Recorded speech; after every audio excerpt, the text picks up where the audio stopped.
Everyone, welcome to my channel PN biology. Previous class में हमने पढ़ा ट्रांसक्रिप्शन के बारे में पढ़ा हमने। अब आज हम जेनेटिक कोड डिस्कस करेंगे जो 6.6 है। During replication and transcription nucleic acid was copied to form another nucleic acid. Replication और ट्रांसक्रिप्शन ये दो प्रोसेस होते हैं जिसमें न्यूक्लिक एसिड कॉपी होता है जिससे अनदर न्यूक्लिक एसिड बनता है, न्यू न्यूक्लिक एसिड बनता है, जहाँ पे न्यूक्लिक एसिड ही खुद यूज़ में आता है during both the processes like replication and transcription. Hence these processes are easy to conceptualize on the basis of complementarity। तो इसीलिए हम यहाँ पे कॉम्प्लीमेंटरिटी का एक जो कंसेप्ट है वो हम समझ के ये प्रोसेस को जान सकते हैं, रेप्लिकेशन कैसे होता है और ट्रांसक्रिप्शन कैसे होता है। क्योंकि हमने देखा कि कॉम्प्लीमेंटरी जो बेसिस होते हैं, नाइट्रोजनस बेसिस, वो कॉम्प्लीमेंटरी रहते हैं ईच अदर। तो इसी बेसिस पे ये दोनों प्रोसेस भी चलते हैं, जैसे कि रेप्लिकेशन हो या फिर ट्रांसक्रिप्शन हो। ओके, तो ये दो प्रोसेस है, transcription and translation. The process of translation requires transfer of genetic information from a polymer of nucleotides to synthesize a polymer of amino acids। तो ये जो प्रोसेस है, ट्रांसलेशन का प्रोसेस है, यहाँ पे क्या रिक्वायरमेंट रहेगी? Transfer of genetic information from a polymer of nucleotide to synthesize a polymer of amino acid. जो पॉलीमर्स होते हैं, पॉलीमर्स मतलब मोनोमर्स जब जुड़ेंगे तब बनेगा पॉलीमर। तो यहाँ पे अमाइनो एसिड जब हम एक साथ जुड़ जाएंगे, बाइंड होंगे एक के साथ, एक दूसरे के साथ, तब वो प्रोटीन फॉर्म करेंगे। So protein is a polymer and amino acid is a monomer of that protein. The process of translation requires transfer of genetic information. तो ट्रांसलेशन प्रोसेस के लिए रिक्वायरमेंट क्या है? उसको जेनेटिक इंफॉर्मेशन को ट्रांसफर करना from a polymer of nucleotides to synthesize a polymer of amino acids. Neither does any complementarity exist between nucleotides and amino acids, nor could any be drawn theoretically। तो यहाँ जैसे हमने replication और transcription में देखा कि complementarity use आती है या फिर वो काम करती है वहाँ, लेकिन जब हम प्रोटीन सिंथेसिस की बात करते हैं या फिर अमाइनो एसिड फॉर्मेशन की बात करते हैं, तब ये कॉम्प्लीमेंटरिटी यहाँ पे वर्क नहीं होती है। There existing ample evidences though to support the notion that change in nucleic acids. यहाँ पे बहुत सारे ऐसे एविडेंसेस हैं जो सपोर्ट करते हैं that change in nucleic acid, change होता है न्यूक्लिक एसिड जब चेंज होगा या फिर जेनेटिक मटेरियल चेंज होगा, वे responsible for the change of amino acids in protein. तो अमाइनो एसिड, प्रोटीन में जो अमाइनो एसिड्स होते हैं वो चेंज हो जाते हैं जब न्यूक्लिक एसिड्स में चेंज होता है। This lead to proposition of a genetic code that could direct the sequence of amino acids during synthesis of protein। This lead to the proposition of genetic code that could direct the sequence of amino acids during protein synthesis। तो यही चीज़ होती है जो genetic code में direct करती है sequence, amino acid के sequence के लिए जो प्रोटीन सिंथेसिस में होता है। If determining the biochemical nature of genetic material and the structure of DNA was very exciting।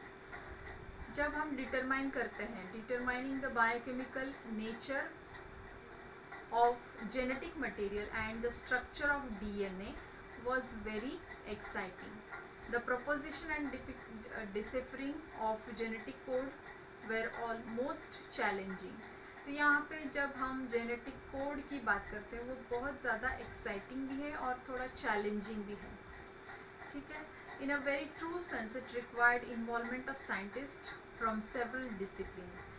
तो इस चीज़ के लिए, जेनेटिक कोड को समझने के लिए, क्योंकि वो थोड़ा सा ट्रिकी है। जैसे रेप्लिकेशन में हम इजीली कॉम्प्लीमेंटरिटी के बेसिस पे कौन सा न्यू न्यूक्लियोटाइड वहाँ पे ज्वाइन होगा वो हम डिटरमाइन कर सकते हैं, ट्रांसक्रिप्शन में डिटरमाइन कर सकते हैं, लेकिन जेनेटिक कोड में ये उतना इजी नहीं होता।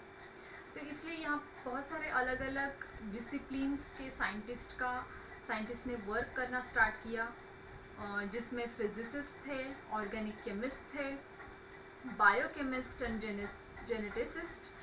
इन्होंने सब लोगों ने जब काम किया तब जाके जेनेटिक कोड क्या होता है एग्जैक्टली वो पता चला, वो एक्सप्लेन कर पाए।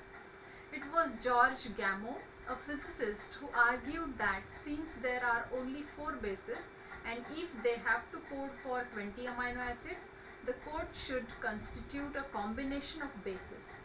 तो ये एक साइंटिस्ट थे जॉर्ज गैमो, जो फिजिसिस्ट थे। उन्होंने आर्ग्यू किया कि जब सिर्फ 4 बेसिस है अपने पास, हमारे अपनी बॉडी में 4 नाइट्रोजनस बेसिस प्रेजेंट होते हैं, तो इन 4 नाइट्रोजनस बेसिस के साथ 20 अमीनो एसिड्स कैसे बनेंगे। तो यहाँ पे अगर ऐसा होना ज़रूरी है कि 4 बेस से 20 अमीनो एसिड्स बनना ज़रूरी है, तो उसका कुछ कॉम्बिनेशन ज़रूर होता होगा, कॉम्बिनेशन में ही ये आते होंगे। So the code should constitute a combination of basis. तो जो कोड होते हैं उनमें इन नाइट्रोजनस बेसिस के कॉम्बिनेशन होने के बाद वो कोड बनते होंगे। The code should be made up of 3 nucleotides. तो कोड कैसे होगा, 3 न्यूक्लियोटाइड्स का बना होगा। एक अगर कोड है तो वो वहाँ पे 3 न्यूक्लियोटाइड्स का एक ग्रुप रहेगा। This was a very bold proposition because a permutation and combination of 4 to the power of 3 would generate 64 codons। अगर 4 अपने पास नाइट्रोजनस बेसिस होते हैं तो यहाँ पे उसका परम्यूटेशन कॉम्बिनेशन करके टोटल कितना है, 4 × 4 × 4 मतलब 64 कोडॉन्स मिले, generating many more codons than required. तो यहाँ पे हमें सिर्फ रिक्वायरमेंट कितनी थी, 20 अमीनो एसिड्स की, राइट। तो ये 20 अमीनो एसिड्स की रिक्वायरमेंट के लिए अगर हमने 4 नाइट्रोजनस बेसिस के परम्यूटेशन कॉम्बिनेशन किया तो यहाँ पे 64 कोडॉन्स हमें मिलते हैं, जो मोर देन नेसेसरी और मोर देन रिक्वायर्ड जो अमीनो एसिड्स हैं उससे ज़्यादा बनेंगे इसके कोडॉन्स। तो आगे उन्होंने क्या एक्सप्लेनेशन दिया, providing proof that the codon was a triplet was a more daunting task. तो डॉन्टिंग मतलब डिफ़िकल्ट टास्क था उनके लिए। ये टास्क डिफ़िकल्ट था कि ट्रिपलेट के साथ ज़्यादा कोडॉन्स फॉर्म हो रहे। The chemical method developed by Hargobind Khorana was instrumental in synthesizing RNA molecules with defined combinations of bases, जिसमें पॉलीमर्स, होमोपॉलीमर्स और कोपॉलीमर्स थे। Marshall Nirenberg cell free system for protein, तो ये कुछ उनके प्रोजेक्ट्स थे जिसमें उन्होंने instrumental synthesizing RNA molecules with defined combinations of bases, homopolymers and copolymers। तो मार्शल नाइरनबर्ग ने cell free system for protein synthesis बताया। Synthesis finally help the code to be deciphered. तो इन्होंने मार्शल नाइरनबर्ग ने cell free system जैसे कि कुछ bacteria use करके उन्होंने क्या किया कि कुछ अमीनो एसिड्स इनकॉर्पोरेट किए और उसमें जो अमीनो एसिड बने, जो प्रोटीन बने, उसका वो फाइनली हेल्प किया उसने for the help the code to be deciphered. Severo Ochoa enzyme polynucleotide phosphorylase was also helpful in polymerizing RNA with defined sequences in a template independent manner। तो ऐसे कुछ उनके एक्सपेरिमेंट्स थे, अलग अलग साइंटिस्ट लोगों ने यहाँ पे काम किया और आगे उन्होंने फाइनली चेकर बोर्ड में the genetic code was prepared which is given in the 6.1। So this is the genetic code the codons for the various amino acids. तो ये कोडॉन्स है अलग अलग अमाइनो एसिड्स के लिए कोड करने वाले, और यहाँ पे उन्होंने क्या लिया, फर्स्ट पोजीशन पे UCAG, सेकंड पोजीशन यहाँ पे UCAG सेम है, और थर्ड पोजीशन पे UCAG ऐसे रिपीटेडली उन्होंने लिखा चेकर बोर्ड में, जिसके थ्रू उन्होंने कोडॉन्स को फॉर्म किया। और यहाँ पे कॉम्बिनेशन कैसे करना है हमें, फर्स्ट कोडॉन का U, सेकंड पोजीशन का यहाँ पे U, और थर्ड पोजीशन का अगेन U, इन तीनों को मिला के यहाँ पे लिखा है UUU, that codes for phenylalanine.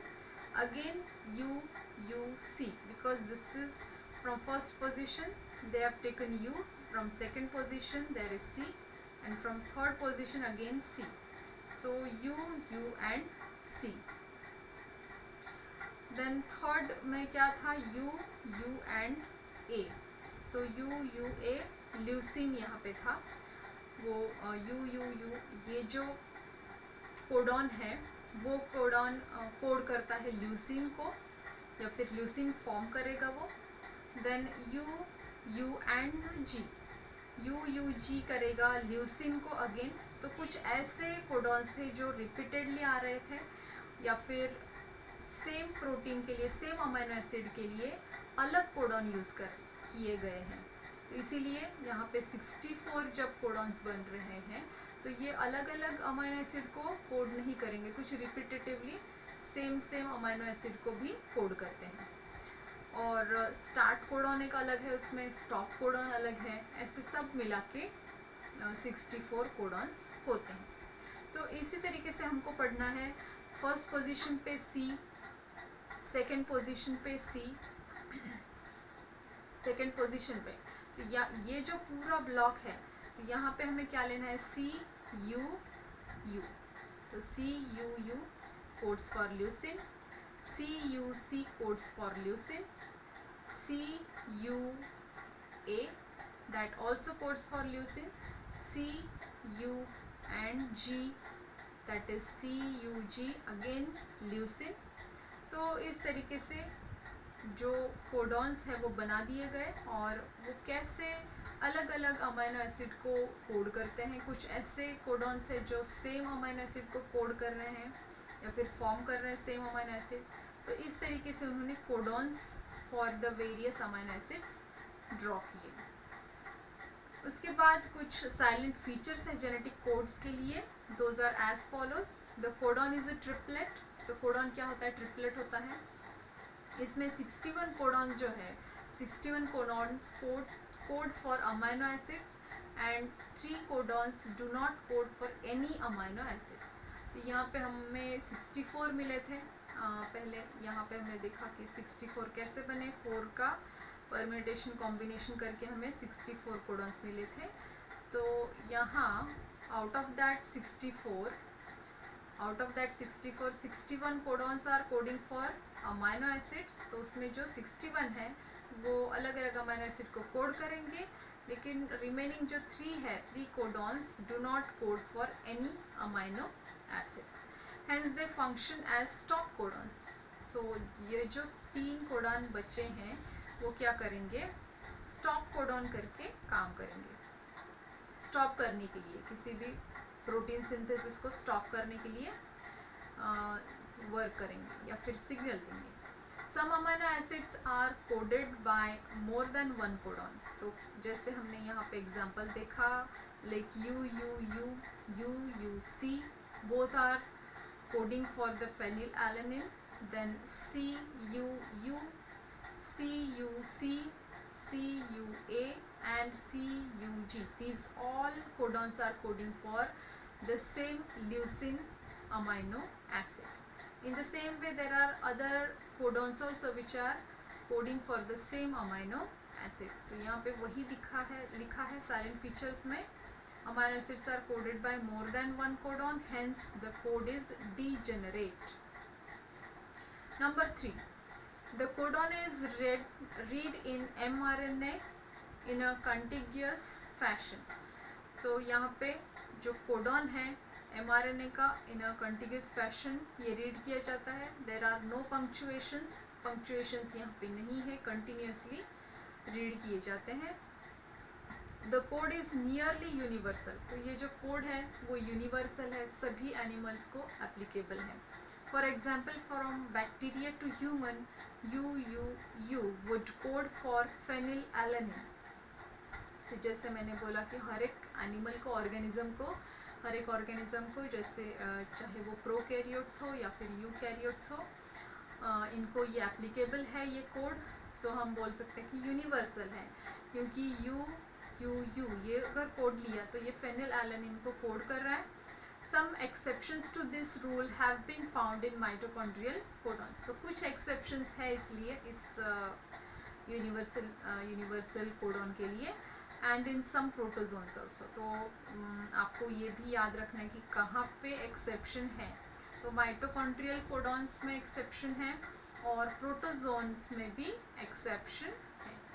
So these are the two exceptions in which we won't see such type of universal codons. AUG dual functions. AUG has dual function. AUG क्या करेगा, दो टाइप का फंक्शन प्ले करेगा, right. It codes for methionine. The first function is it will code for the methionine, and it also act as initiator codon. तो AUG को आपको याद रखना है, जो मेथियोनिन को भी कोड करता है. Secondly it also act as initiator codon. तो ये कुछ साइलेंट फीचर्स है. यस, और one more is that UAA, UAG, UGA are stop terminator codon.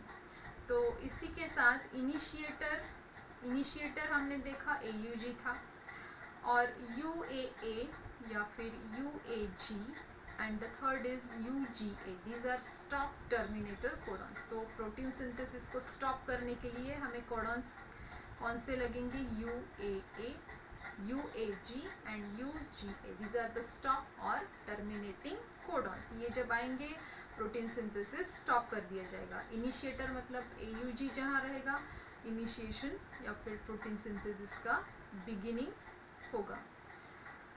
If following is the sequence of nucleotides in mRNA, predict the sequence of amino acid coded by it. ये कुछ questions आपको solve करने के लिए दिए हैं. तो ये सब था genetic code से related information which is given in the NCERT. तो इसमें कुछ important चीज़ें जो है like 20 amino acid fermentation combination के साथ कितने कोडॉन्स बने, ये इम्पॉर्टेंट है. और उसी के साथ कुछ जो साइंटिस्ट के नाम है, हरगोविंद खुराना, उसके बाद मार्शल नेरेनबर्ग. ये जो साइंटिस्ट थे उनका वर्क क्या था, उन्होंने कैसे कोडॉन्स की स्टडी की और कैसे एक्सप्लेनेशन दिया कि कौन से अमाइनो एसिड, कौन से कोडॉन्स जो है वो अमाइनो एसिड को कोड करते हैं. और चेकर बोर्ड के साथ उन्होंने एक्सप्लेन किया. And some important silent features about the genetic codes are also very important to understand and remember. So I hope आपको ये पॉइंट क्लियर हुआ होगा. नेक्स्ट क्लास में हम पढ़ेंगे म्यूटेशंस एंड जेनेटिक कोड. तो तब तक के लिए take care, good bye, thank you so much for watching.